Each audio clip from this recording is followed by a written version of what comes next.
जय नारायण की नमस्कार स्नेह दर्शकों। आप देख रहे हैं एस्ट्रोदेव और मैं हूं डीडी शास्त्री। देवगुरु बृहस्पति ज्ञान के कारक होते हैं। देवगुरु बृहस्पति पारिवारिक क्षेत्र में सुख समृद्धि और शांति के कारक। देवगुरु बृहस्पति व्यक्ति के जीवन को अंधकार से प्रकाश की ओर ले जाते हैं। किसी भी तरह के उन्नति के कारक होते हैं देवगुरु बृहस्पति। और उसमें भी अगर बात की जाए देव लगन वालों की, इनके लिए देवगुरु बृहस्पति शरीर के अंदर प्राण के समान होते हैं। स्नेह दर्शकों, हमारी एक सीरीज चल रही है नवरत्न से संबंधित और निरंतर हम बात कर रहे हैं उसमें कि कौन से ग्रह के लिए आप कौन सा रत्न धारण कर सकते हैं। इसी कड़ी में आज का एपिसोड आपके लिए बहुत महत्वपूर्ण है।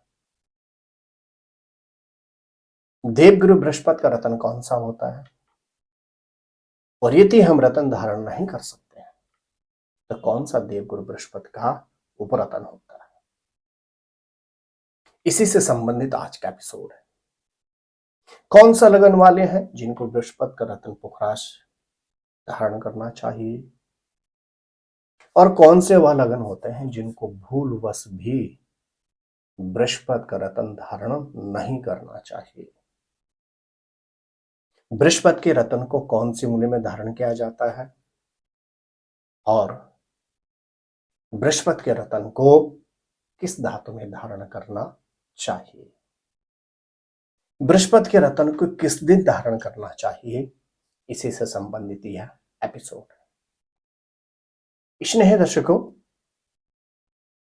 बृहस्पति ग्रह का रत्न होता है पीला पुखराज।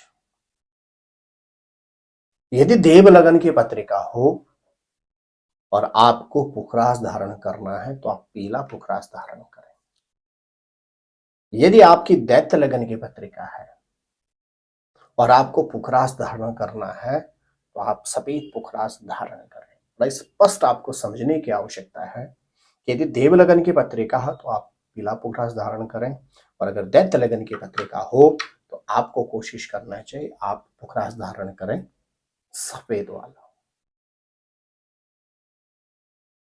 पुखराज धारण करने से क्या होता है, इसका प्रभाव बहुत तेजी से होता है। पुखराज एक ऐसा रत्न होता है जो तीव्रगामी बहुत जल्दी रिजल्ट देना प्रारंभ करता है और बहुत ही लंबे समय तक रिजल्ट भी देता है, अर्थात कार्य भी करता है, अर्थात देवगुरु बृहस्पति को बल देता है। देवगुरु का रत्न जो पुखराज होता है, देवगुरु के रत्न पुखराज, उपरतन पुखराज के अभाव में आप सुनहला, जिसको कहते हैं गोल्डन टोपाज, आप वह भी धारण कर सकते हैं। पीतांबरी भी आप धारण कर सकते हैं। न मिले आप केले की जड़ भी धारण कर सकते हैं। हल्दी की गांठ भी पुखराज के देवगुरु बृहस्पति के लिए ही धारण की जाती है। तो प्रिय दर्शकों, देवगुरु बृहस्पति का जो रत्न है, पुखराज हो, सुनैला हो, पीतांबरी हो, आप सोने में या अष्ट धातु में धारण कर सकते हैं। और जो हमारी तर्जनी उंगली होती है, यानी प्रथम जो उंगली होती है, इस उंगली में हम देवगुरु बृहस्पति का रत्न धारण कर सकते हैं सोने में या अष्ट धातु में। और शुक्ल पक्ष के बृहस्पतिवार के दिन यदि आप प्रातः कालीन सूर्य उदय से 2.5 घंटे के अंदर धारण करते हैं अथवा मध्याह्न अभिजीत मुहूर्त में धारण कर लेते हैं तो आपको सर्वोत्तम लाभ प्राप्त होता है।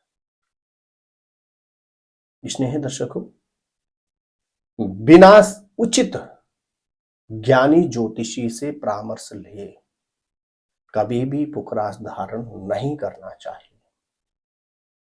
देवगुरु बृहस्पति का रत्न जितनी जल्दी लाभ और फायदा व्यक्ति को देते हैं, उतनी ही जल्दी यदि बृहस्पति आपके लिए सुटेबल ना हो, लाभदायक ना हो, तो यह गंभीर बीमारियों का कारण भी बन सकता है। क्योंकि एक तरफ देवगुरु बृहस्पति का रत्न धारण करने से मन पवित्र होता है, मन में आने वाले नेगेटिव बुरे विचार समाप्त होते हैं। इसको धारण करने से वाणी और मन बड़ा पवित्र होता है।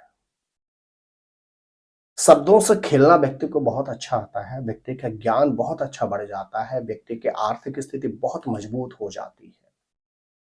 इससे व्यक्ति बड़ा तेजस्वी हो जाता है, प्रभावशील हो जाता है और व्यक्ति पूजा पाठ आध्यात्म के क्षेत्र में व्यक्ति की पूरा मन लगा रहता है।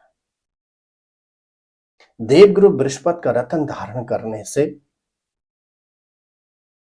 एक और बहुत अच्छा लाभ होता, तो वहीं दूसरी ओर यदि आपके लिए देवगुरु बृहस्पति योग कारक न हो तो आपको पेट अथवा लीवर से संबंधित समस्याएं भी हो सकती हैं और शारीरिक मोटापा भी देवगुरु बृहस्पति का रत्न ही प्रदान करता है।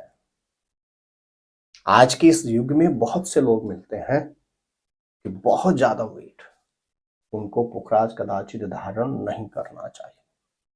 यदि देवगुरु बृहस्पति आपके लिए योग कारक न हो और आप भूलवश पुखराज पहन लेते हैं तो मन में नकारात्मक विचार आने लगते हैं, आप मानसिक अवसाद अर्थात डिप्रेशन की ओर भी ले जाता है। और बृहस्पति अगर आपके लिए योग कारक न हो तो यह जातक को बहुत मेजर आर्थिक हानि भी प्रदान करता है।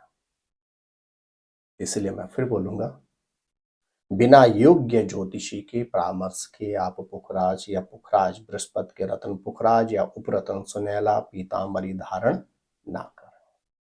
आइए अब जानते हैं कौन कौन से लगन वाले देवगुरु बृहस्पति के रत्न को धारण कर सकते हैं।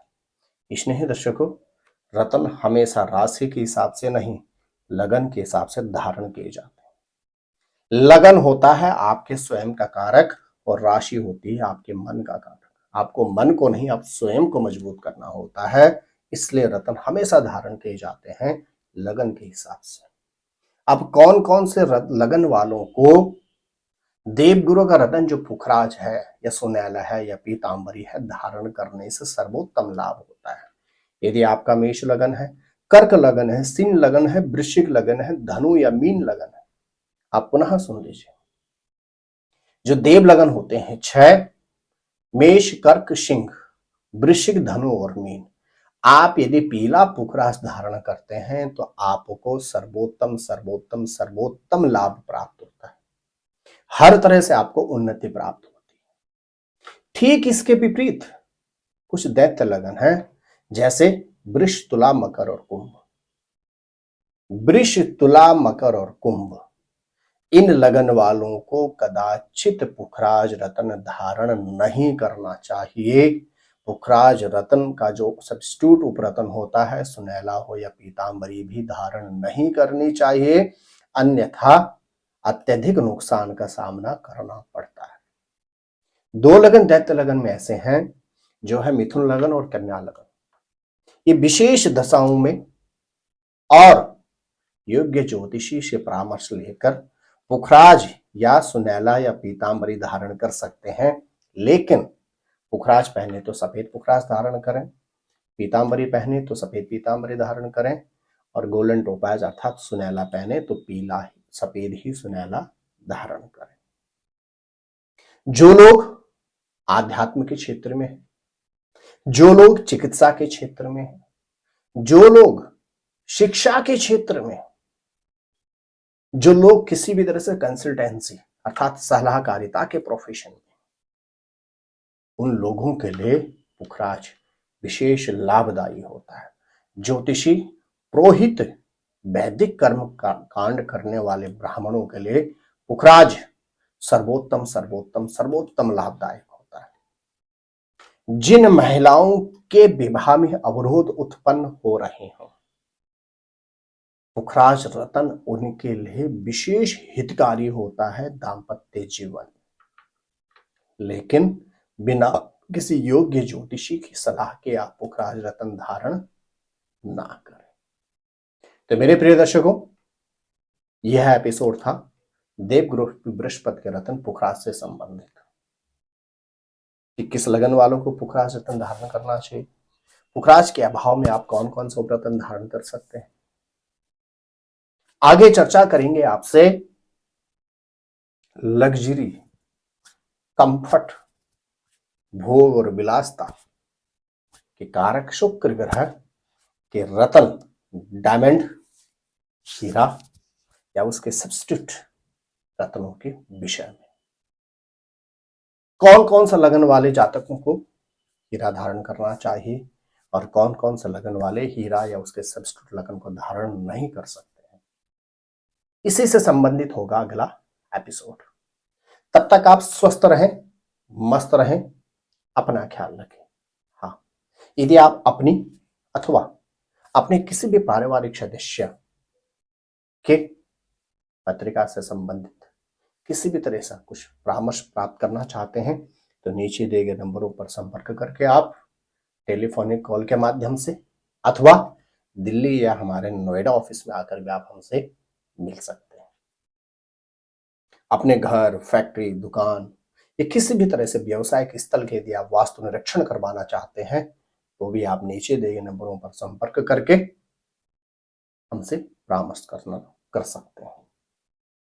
यदि आप YouTube के माध्यम से पहली बार हमारे इस चैनल पर आए हैं, आप चैनल को अवश्य ही सब्सक्राइब कर लें और बेल आइकॉन ऑन करके छोड़ दें। लगभग 3 दशकों से भी अधिक समय से ज्योतिष के क्षेत्र में अध्ययन, लाखों शिष्यों की पत्रिकाओं को विमोचन करने के बाद आपके लिए हम ज्योतिष, वास्तु, रत्न से संबंधित कुछ गूढ़ जानकारियां लेकर आते हैं और यह जानकारी आपको तभी प्राप्त हो पाएगी जब आप चैनल को सब्सक्राइब कर लेंगे, बेल आइकॉन ऑन करके रखेंगे। तो मेरे प्रिय दर्शकों, आप स्वस्थ रहें, मस्त रहें, अपना ख्याल रखें। जय माता दी, नमस्कार।